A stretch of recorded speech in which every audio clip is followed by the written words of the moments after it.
వైద్యురాలిగా రాజకీయ నాయకురాలిగా తీగల అనితారెడ్డి తనకంటూ గుర్తింపు తెచ్చుకున్నారు.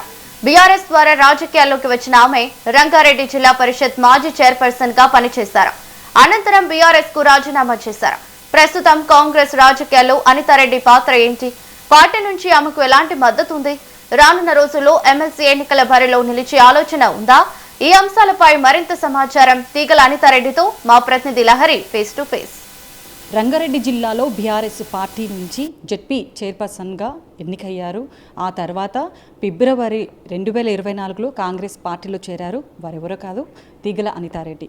ప్రజెంట్గా గ్రాడ్యుయేట్ ఎన్నికలు త్వరలో రాబోతున్నాయి కాబట్టి మరి వారు ఏ పాత్ర పోషించబోతున్నారో, అలాగే ప్రజెంటు కాంగ్రెస్ పార్టీలో ఏ విధంగా ముందడుగు వేస్తున్నారు, అలాగే రాజకీయంగా వారు ఎట్లాంటి ఒడిదుడుకులను ఎదుర్కొన్నారు, ఇట్లాంటి విషయాలు తెలుసుకుందాం. ప్రజెంటు అనితారెడ్డి గారు ఉన్నారు, వారితో మాట్లాడదాం. మ్యామ్ నమస్తే. నమస్తే. సో ఒకవైపు టికేఆర్ కాలేజ్, మరోవైపు పొలిటికల్, సో ఈ రెండింటిని ఎలా బ్యాలెన్స్ చేస్తున్నారు? అదేవిధంగా గ్రాడ్యుయేట్ ఎలక్షన్స్ వస్తున్నాయి. సో ఎమ్మెల్సీ ఎలక్షన్స్ అంటే చాలామంది కూడా ముందుకు వస్తారు. సో మీరు ఎమ్మెల్సీ ఎలక్షన్స్లో పోటీ చేయాలనుకుంటున్నారా? ఎవరైనా సపోర్టింగ్ ఉందా? మెట్రో టీవీ ద్వారా తెలంగాణ ప్రేక్షకులకు అందరికీ నమస్కారం అండి. కాలేజ్, మా ఫ్యామిలీ అంతా ఒక యునైటెడ్ స్ట్రక్చర్. కాలేజ్ విషయాలన్నీ కూడా మా హస్బెండ్ వారి బ్రదర్ చూసుకుంటారు. మా మామయ్య గారు సపోర్ట్ దానికి. తీగల కృష్ణారెడ్డి గారు మీకు అందరికీ తెలుసు. వారు అటు ఎడ్యుకేషనల్ ఇన్స్టిట్యూషన్స్ విద్యావేత్తలాగా మరియు ఇటు పొలిటికల్గా కూడా ఎన్నో బాధ్యతలు చేపట్టారు. హుడా చైర్మన్గా ఎన్నో టర్మ్స్ చేశారు. హైదరాబాద్కి డైరెక్ట్ ఎలక్షన్గా మేయర్ గెలిచారు. మహేశ్వరం కాన్స్టిట్యున్సీకి ఎమ్మెల్యేగా కూడా ఉన్నారు. ఆ తర్వాత నేను జెడ్పీ చైర్మన్గా గెలిచి కాంగ్రెస్లోకి రావడం జరిగింది. ఎమ్మెల్సీ గ్రాడ్యుయేట్ ఎలక్షన్ విషయానికి వస్తే తప్పకుండా మా పార్టిసిపేషన్ ఉంటుంది. పార్టీ అధిష్టానం, గౌరవ ముఖ్యమంత్రి గారు కానీ లేకపోతే పైన అధిష్టానం ఏఐసిసి ఎవరికి డిసైడ్ చేసినా మేమందరం ఖచ్చితంగా చాలా గట్టి సంకల్పంతో పనిచేసి ఖచ్చితంగా మా క్యాండిడేట్ని గెలిపించుకుంటాము.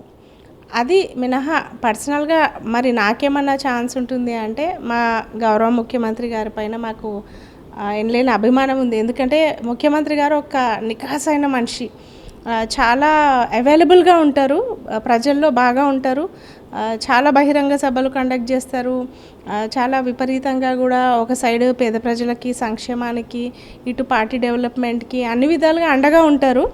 దూసుకుపోయే వ్యక్తిత్వం గలదు కాబట్టి సార్కి నా పైన ఒకలాంటి ఐడియాలజీ అట్లా ఏమన్నా అనుకున్నా కానీ మమ్మల్ని చూసినట్టయితే మాకు విద్యా సంస్థలు ఉన్నాయి, కాలేజ్ అసోసియేషన్స్లో ఎన్నో కాలేజ్ స్టూడెంట్స్ ఉంటారు, ఎక్స్ స్టూడెంట్స్ ఉంటారు.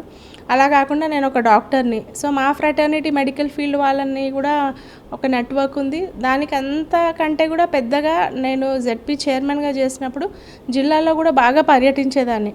సో ఆ నెట్వర్క్ అనేది ఆల్రెడీ నాకు ఉంది.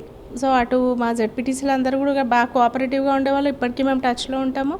సో అలా ఎన్నో విధాలుగా ఒక స్ట్రాటజిక్గా ముందుకెళ్ళే అవకాశం ఉంది. ఎంతో కొద్ది అర్హత అయితే ఉంది అని అనుకొని ఒకవేళ అవకాశం ఇస్తే ఖచ్చితంగా నేను బరిలో ఉంటానని చెప్పుకుంటున్నాను.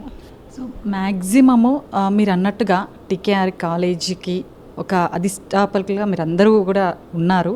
సో ఈ కాలేజీ తరపున కాకుండా అలాగే మీరు ఇప్పటివరకు కూడా ఎన్నో రకాలుగా అన్నీ చూసే ఉంటారు. అంటే జెడ్పీ చైర్పర్సన్గా వర్క్స్ చేసి ఉంటారు. సో అవన్నీ దృష్టిలో పెట్టుకొని ఎమ్మెల్సీగా అనితారెడ్డి షీఈస్ పర్ఫెక్ట్ అంటూ ఎవరైనా మిమ్మల్ని ప్రోత్సహించడం జరిగిందా? అలాగే మీరు ఈ మధ్య ఈ ఎలక్షన్స్ గురించి మీరు రేవంత్ రెడ్డిని ఏమైనా కలవడం జరిగిందా? ఈ మధ్యనైతే గౌరవ ముఖ్యమంత్రి గారిని కలవడం అంటూ ఏమీ లేదు.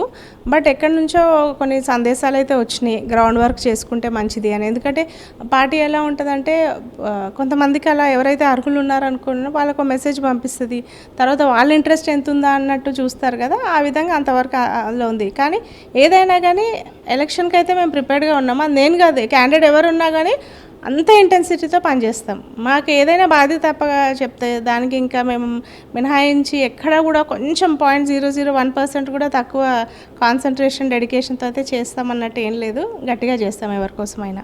Thank you ma'am, thanks for explanation. So ఇదండి జెడ్పీ చైర్పర్సన్గా బీఆర్ఎస్లో ఎన్నో మంచి కార్యక్రమాలు చేపట్టారు.